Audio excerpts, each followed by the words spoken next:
नमस्कार साथियों, आज हम बात करेंगे न्यूजीलैंड के बारे में। न्यूजीलैंड के बारे में बात करेंगे भाई, जॉब के बारे में बात नहीं करेंगे। आज हम बात करेंगे अगर आप न्यूजीलैंड जाते हैं एजुकेशन के वीज़ा में, क्योंकि ये एक जॉब का ही दूसरा रूप है। ये समझ लीजिए, आप यकीन मानो कि लोग पढ़ाई के पर्पज से कम जाते हैं, पढ़ाई के माध्यम से जॉब करने के पर्पज से ज़्यादा जाते हैं। क्योंकि आपने देखा होगा यूरोप देशों में बेस्ट ऑप्शन, सस्ता सुंदर टिकाऊ जाने का यही ऑप्शन है, एजुकेशन वीज़ा लो और वहाँ से चले जाओ और वहाँ पढ़ाई के साथ जॉब करो, फिर टाइम आने पर अपना वीज़ा कन्वर्ट करवा के वहीं सेटल हो जाओ। जी हाँ, इससे रिलेटेड अगर आप जाते हैं, क्योंकि आजकल न्यूजीलैंड का एक बूम चला हुआ है कि एजुकेशन के पर्पज से सबसे ज़्यादा इंडियन लोग न्यूजीलैंड जा रहे हैं। तो ऐसी 5 बातें मैं आपको बताने वाला हूं कि अगर आप इंडिया से न्यूजीलैंड जाते हैं एजुकेशन के लिए तो किन 5 चीज़ों का ध्यान रखें। क्योंकि आप हो सकता है आप अच्छी बात है विदेश जा रहे हैं, लेकिन हो तो नहीं, किसी चीज़ का पता नहीं है, तो बहुत सारी बातों का आपको सामना करना पड़ता है। हालांकि वैसे तो आइलेट्स करके आप लोग जाते हैं, इंग्लिश वगैरह आती है, लेकिन फिर भी प्रॉब्लम तो आती है। तो हम शुरुआत कर लेते हैं कि अगर शुरुआत में बात करें तो बता दूं, भारत से विदेश में एजुकेशन प्राप्त करना कोई बड़ी बात नहीं, ये सदियों से पुराना चला हुआ है, पहले से ही चल रहा है। ये इंडिया से विदेश जाके पढ़ाई करने का सिलसिला 1889 में शुरू हुआ था।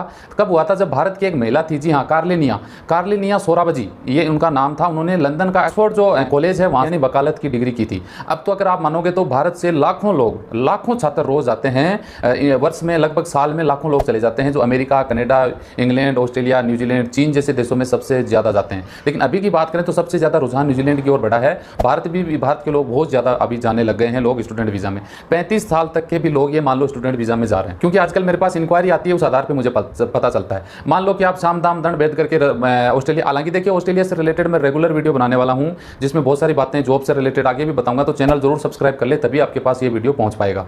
अगर आप पहुंच जाते हैं तो सबसे आप तो नए हैं, आपको तो किसी चीज़ का पता नहीं, आपको तो ऐसे बैठ जाओगे भाई। तो देखिए, आपको डरने की जरूरत, आपको थोड़ा सा कॉन्फिडेंस लाना पड़ेगा, क्योंकि आप नए हैं तो झिझक महसूस करते हैं। और ये सबसे मुश्किल टाइम होता है कि नई जगह सब कुछ नया, बंदा भी नहीं, आदमी बोल भी नहीं सकता, तो आप उन लोगों को किसी को जानते नहीं है, खासकर इंग्लिश की भी बड़ी एक प्रॉब्लम हो जाती है। तो इस चुनौती को पार करने के लिए आपको शुरुआत तो देखो करनी पड़ेगी। शुरुआत का बेस्ट ऑप्शन कहाँ होता है? जैसे मैं यहाँ बैठा हूँ, मेरे पास कोई बंदा बैठा है, एग्जाम्पल के तौर पर मैं दुबई पिछले साल गया था। इंग्लिश में तो आपको पता है हमारा हाथ टाइट सबका ही है, जो इंडियन लोग हैं, जरूरत पड़नी पड़ती हिंदी बोलने की, तो इंग्लिश तो बहुत बड़ी दूर की बात है। और लैंग्वेज एक ऐसी चीज़ है कि आप जिस माहौल में रहोगे ना, तब वो अपने आप निकलने लग जाती है। तो मैं दुबई में 1 महीने जिस रूम पार्टनर के साथ वहाँ रहा था, वो बंदा केरला का था। केरला वाले आपको पता है वो तो हिंदी उनको नहीं आती, उनको इंग्लिश आती है, या इंग्लिश नहीं आती, अपने को हिंदी आती है। 1 महीने में आप यकीन मानो 60% में उनके साथ बातें इंग्लिश में करने लग गया था।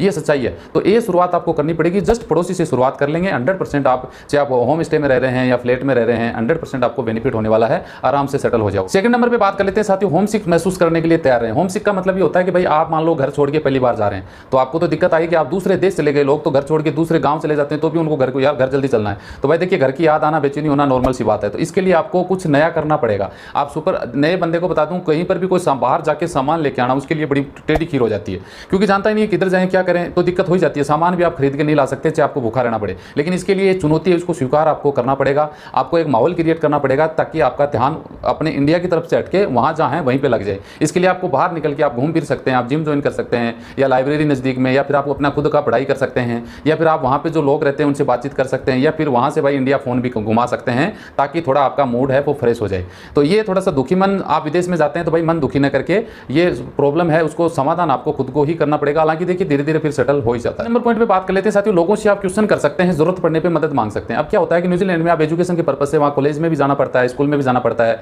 वहाँ पे आपको प्रॉब्लम हो जाती है, क्योंकि नए लोग होते हैं, एक तो नस्ल भेद का फर्क आ जाता है, अपना एक मतलब ऐसा होता ही है। ठीक है, अपने हमारे पास पैसे थे, हमने पैसा दिया, हमारे पास क्वालिटी थी, हम वहाँ पे पहुँच गए, लेकिन वहाँ जाने के बाद जो वो एनवायरमेंट है ना, वो अपने को सूट नहीं होता है, समझ में नहीं आ रहा है, झिझक होती है, क्या करें। तो भाई देखिए, आपको खुद को पहल करके जिसका भी आपकी कोई प्रॉब्लम है उसका समाधान आपको खुद को ढूंढना पड़ेगा। जी हाँ, आप क्वेश्चन भी कर सकते हैं, साथ ही सबसे बड़ी बात है कि साथी ही आपका मददगार बनेगा जो आपके जस्ट पास में है। तो उनके साथ आप बातचीत करें, क्वेश्चन करें, महत्वपूर्ण बातें करें, धीरे धीरे फिर सेटल हो जाता है। मान लो कि आपको जहाँ रूम ले लिया, वहाँ से आपको बस पकड़नी है, तो आपको तो बच गए 12 की बस कैसे पकड़ें, टैक्सी से कैसे जाएं, वहाँ के नियम का ही हमें नहीं पता, हमने पता चला रोड पे पैर रख दिया, जुर्माना लग गया, पुलिस ने पकड़ लिया। तो ये सब कुछ बातें आपको पहले से ही सीख के तैयार रहना चाहिए, ताकि आपको दिक्कत ना आए। 4 नंबर पॉइंट पे बात कर लेते हैं साथियों, घर जैसे अपनी दिनचर्या है, जैसे अपन गाँव में रहते हैं, शहर में रहते हैं, अपनी दिनचर्या अपन सुबह से उठ के शाम तक अपन अपने काम में लगे रहते हैं। दूसरी जगह जाते ही अपनी दिक्कत हो जाती है, क्योंकि वो सिस्टम पूरा का पूरा चेंज हो जाता है। अच्छा टाइम पे देखिए, आदमी को अच्छा खाना भी जरूरी है, नींद लेना भी जरूरी है, एक्सरसाइज करना भी जरूरी है, मन को खुश रखोगे तो सब कुछ कर पाते हो, वरना तो दिक्कत है। ये सब बातें अपन नई जगह जाते हैं तो दिक्कत आ जाती है, ये सब कुछ नहीं कर पाते और फिर दिक्कत आ ही जाती है। तो इसका बेस्ट ऑप्शन ये है कि आप जहाँ हैं वहाँ और भी लोग हैं, और भी स्टूडेंट हैं, उनके साथ आप घूम सकते हैं। घूमने का एक अच्छा तरीका है, जी हाँ। या फिर वहाँ पे इंटरनेशनल, आपको तो पता है, आप वहाँ चले गए तो इंटरनेशनल लड़के मिलेंगे, आपके साथ स्टूडेंट मिलेंगे, उनके साथ आप धीरे धीरे इधर उधर आसपास में, आप वहाँ तो भैया गार्डन वगैरह सब कुछ सुविधा है विदेश में। इंडिया से बेहतर सुविधाएं आपको मिल जाएंगी, क्योंकि छोटे देश हैं, विकसित देश है, वहाँ तो सब कुछ मिलता है। तो वो आप आराम से जितने सक्रिय रहेंगे, स्वस्थ रहेंगे, उतना ही आप अपने काम में में फोकस कर पाओ। लास्ट और पांचवी बात, इंपॉर्टेंट बात बता दूं, अपने बजट पे नजर रखना सबसे इंपॉर्टेंट है।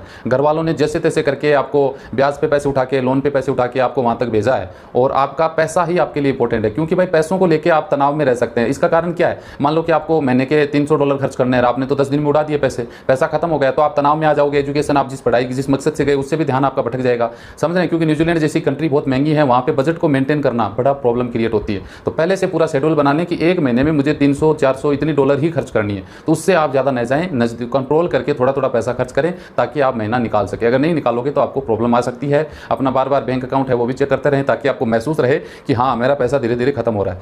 तो ये कुछ बातें आपको मैंने 5 टॉपिक बताए हैं। वीडियो अच्छा लगे तो लाइक जरूर करना। कि इसी सीरीज पे 5-7-10 वीडियो और आने वाली हैं, तो चैनल सब्सक्राइब कर लें। मिलते हैं नेक्स्ट वीडियो में अच्छी जानकारी के साथ। जय हिंद।